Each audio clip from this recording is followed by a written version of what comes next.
বাবা বাবা বাবা।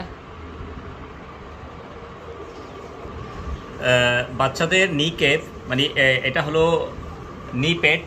ক্যাপ, ক্যাপও বলা হয়, এটা প্যাডও বলা হয়, অর্থাৎ হাঁটুর প্যাড, হাঁটু ব্যথার ক্যাপ। ছোটো বাচ্চা যারা 7-8 মাস 6 মাস থেকে হামাগুড়ি দেওয়া শুরু করে, তারা অনেক সময় বাসা বাড়িতে এখন যে হামাগুড়ি দেওয়ার সময় এই হাঁটুতে ব্যথা পায়, কষ্ট হয় এবং তারা হামাগুড়ি দিতে চায় না। অনেক সময় তাদের হাঁটু দাগ হয়ে যায়। হ্যাঁ,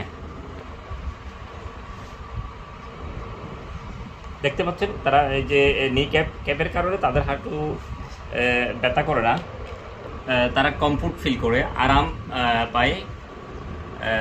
সেক্ষেত্রে তারা হামাগুড়ি দিতে ইচ্ছা করে। তো যাদের প্রয়োজন এই যে নি ক্যাপ, নি প্যাড, আমাদের স্ক্রিনে দেওয়া নম্বরে যোগাযোগ করতে পারেন।